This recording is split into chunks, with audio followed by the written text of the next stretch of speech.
Tech Trends 24/7 Leaders is a passionate podcast hosted by James P. Quinn on technology innovation. It provides insightful interviews with key and inspiring innovators in areas of corporate technology, office of the future, AI, real estate, sustainability, assistive technologies, and other emerging technologies. Tech Trends 24/7 Leaders will smartly position you where your business, life, and industries are moving for the future. Jack Funchion is a highly accomplished sales executive with a proven track record in the global financial services industry. As the VP of Sales, Global Financial Services at Digital Realty, he drives revenue growth in the technology-related real estate sector. With expertise in data center solutions and financial services verticals, Jack excels at building client relationships and exceeding sales targets. His strategic mindset and knowledge of emerging technologies make him a valuable asset in the industry. Welcome, Jack. Jack Funchion, great to have you on the podcast. Welcome. Looking forward to our conversation today. Me too, Jim. I'm really glad you invited me. And you have one of the bigger presences with your podcast on LinkedIn. Everybody I know tunes in to every episode. And so I'm flattered and delighted to be here with you today. Appreciate it. So Jack, let's just start in terms of what your focus and responsibilities are at Digital. Sure. So I lead a team that's focused on the financial services vertical, right? So my sales team covers the largest U.S. banks, and this year we've added also the largest set of European banks. And so we handle their requirements wherever they are in the world. So we've worked together on a number of deals over the years. Many of our American banking clients have significant presence with us in overseas markets, particularly Asia and Europe. And we do a lot of business here in North America with the larger European banks. Our job is to uncover the requirements from those banks, find a match with our portfolio, and work with guys like you to get transactions done and make everybody happy. Well, it's an exciting time. And then, Jack, how about the portfolio? It just seems that you guys had a lot of leasing velocity over the last couple of years. Can you just give us an update, about the portfolio, not only in the U.S., but globally? Digital was founded really as primarily a wholesale provider, a megawatt and upsized things. And the portfolio was built from that. And then over the last 10 years or so, we've ramped up significantly in the under a megawatt sized space. We bought Telex, we bought Interaction, we bought Terrico in South Africa.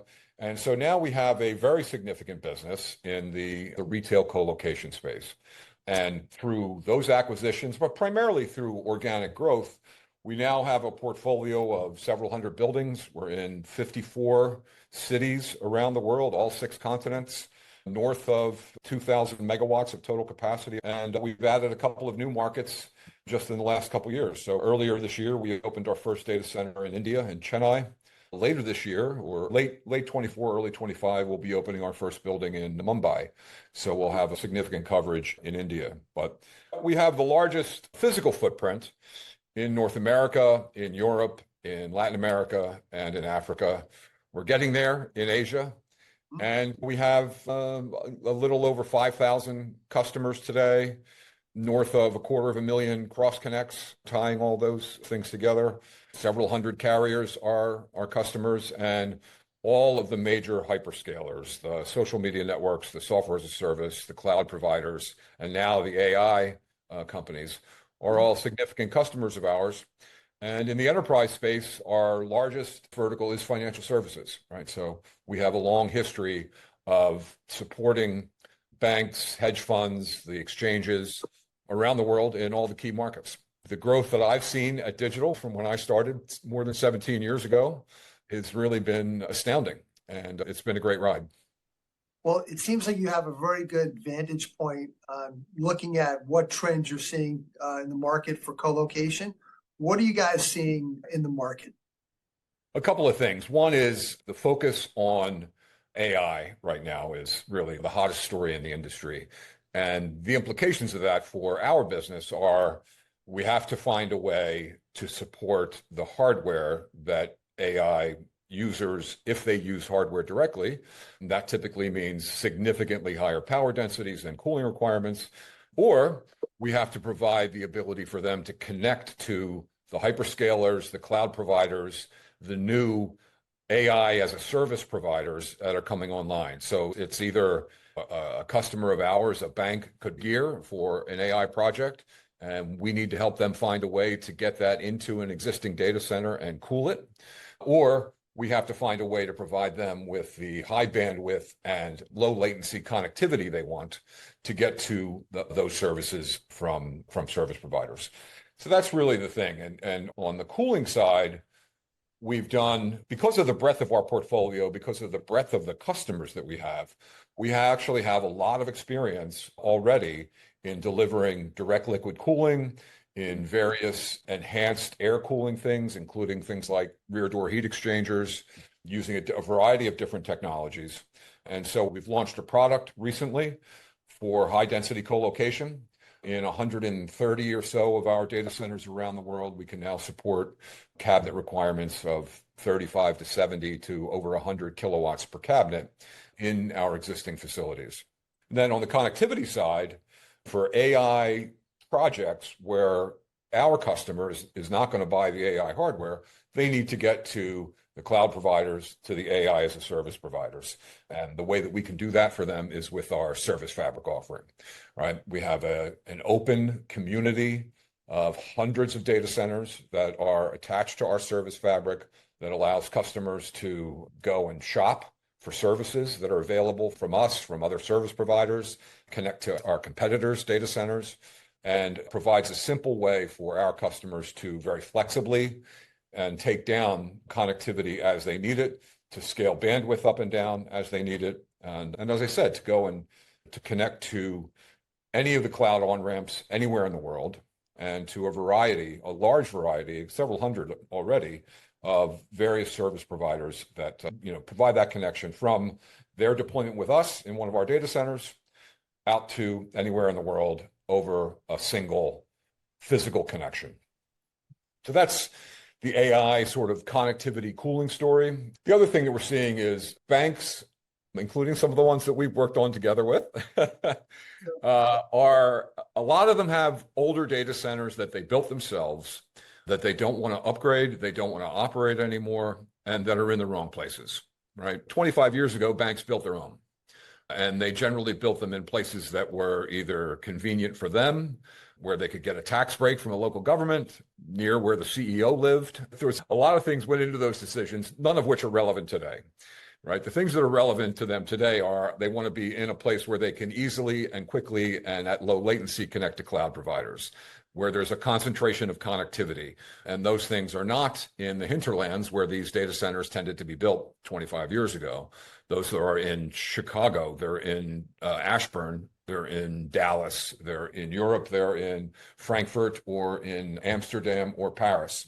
In Asia, they're in Singapore, Tokyo, and not in these other locations. And so what we've seen a significant amount of business from our banking customers is we have to get out of this older data center. We need to go somewhere where we have for new technologies, including higher power densities, but also the connectivity that gets us to all the various places we need to connect to, whether that's service providers, cloud companies, or their counterparties. And so that's a key driver for us in the banking industry is older owned and operated data centers being retired and relocating that compute to places where it makes more sense in today's world.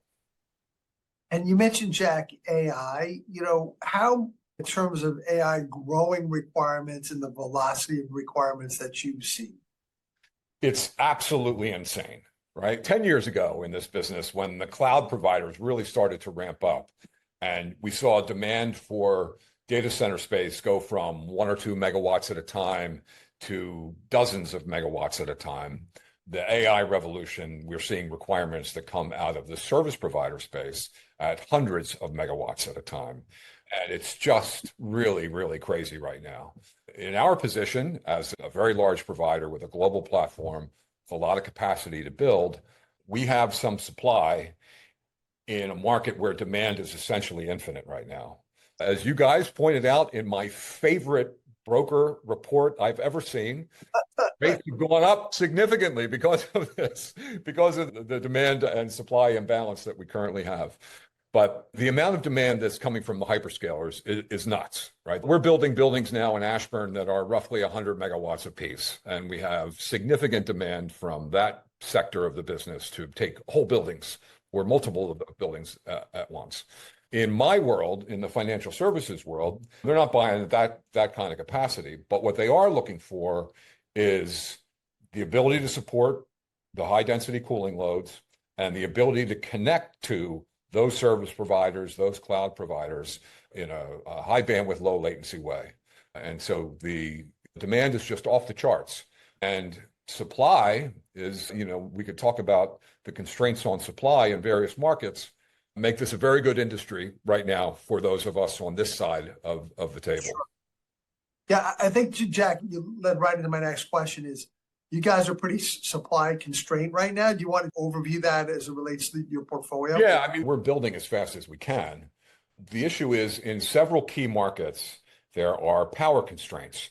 So we have land banked in all of the key markets. We have land that we can build on. We have a deep and very broad supply chain of equipment.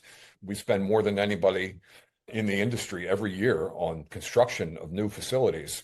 The constraint really is in Ashburn, in Ireland, in the Netherlands, in Germany, in Singapore. The constraint is the availability of power from the local utilities. The Ashburn market was thrown into turmoil last year when said, hey, wait a minute, we promised you 600 megawatts. It's not going to be ready for 3 more years. Not because of a generation problem, but because of a distribution problem. And so the generating capacity is there on the grid, but they had a distribution problem because of the explosive growth in that market. In Ireland and in Netherlands, what we've seen is the government putting the brakes on data center development because of their climate change policies, right? So in Ireland, especially, Ireland, beautiful place, but it's a very small country. And we built significant facilities there. A lot of the hyperscalers, Apple very famously and Facebook as well, built sizable data centers in that country. And as a result, the grid there is tapped out. The government in the Netherlands is very concerned about meeting their carbon goals. And so they're putting constraints on data center development.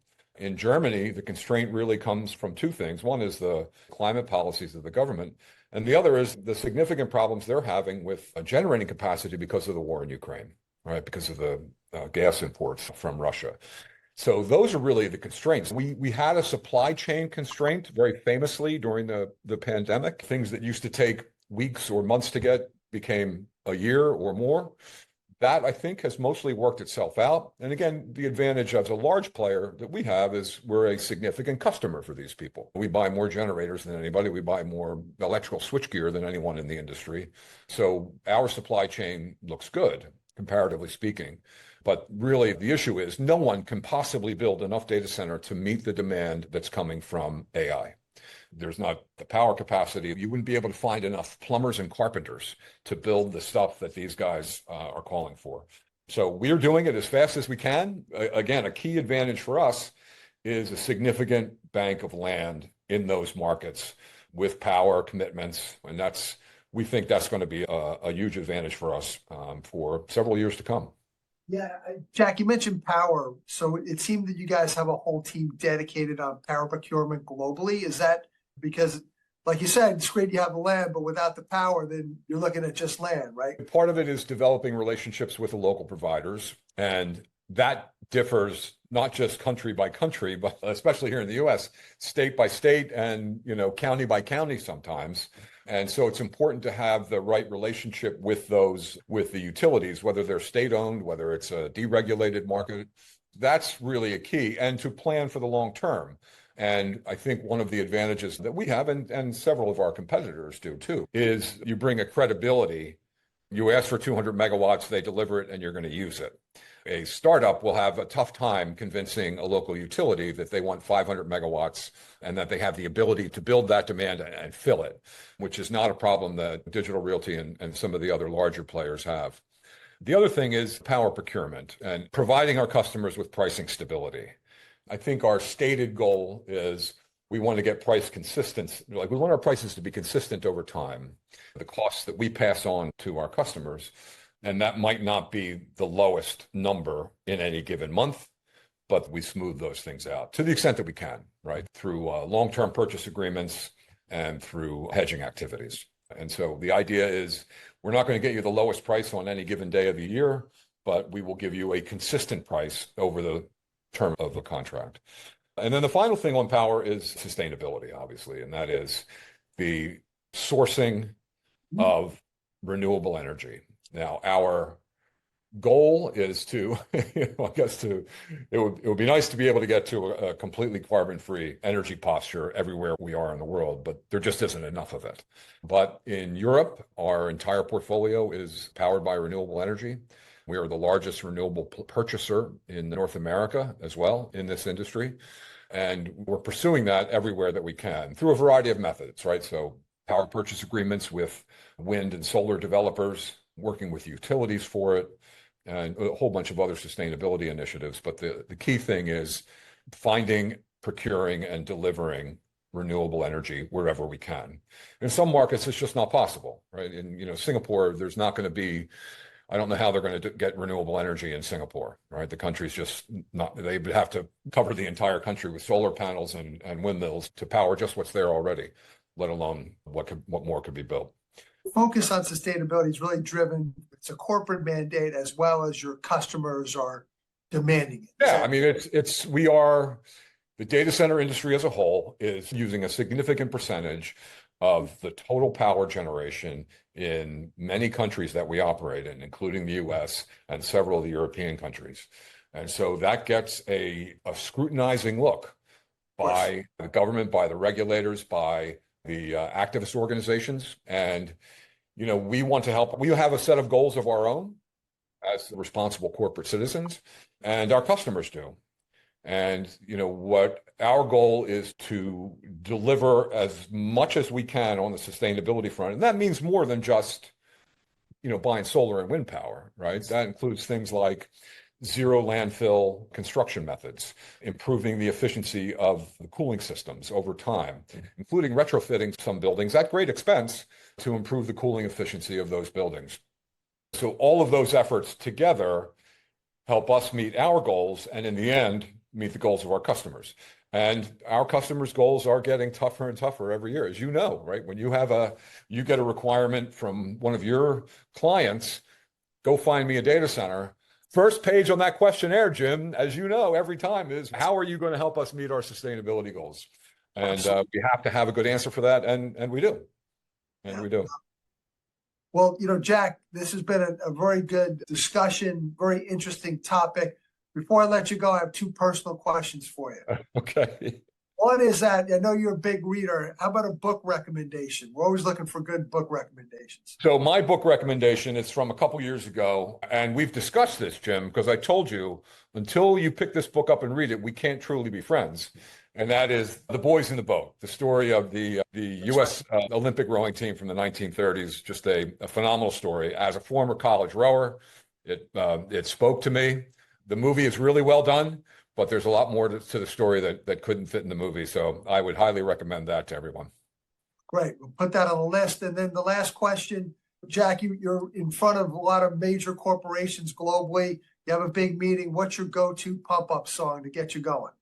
So I've been asked this question before, and I have a really good answer for it. And it's going to make me sound weird, but you need to go and listen to this.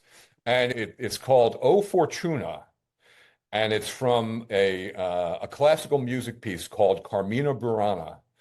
Interesting. And I want you to listen to that. You will recognize it instantly when you listen to it, and you'll know why that's my answer. But that's my answer.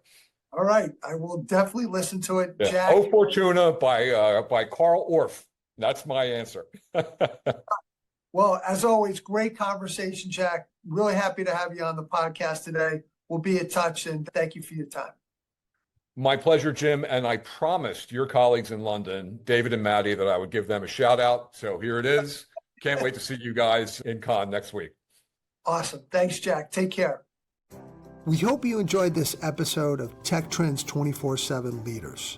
To learn more about technology trends, you can follow me on LinkedIn. You can also read my book, Tech Trends 24/7 and the Impact of COVID-19, which is rated a must-read book by CIO Insight. The book is available for purchase on Amazon or on our website, Tech Trends 24/7. When conducting research for the book, I was inspired to see how technology innovation was making a positive difference in people's lives. As a result, in 2020, I founded Beacon of Hope 365. Our mission is to leverage technology to help people in need.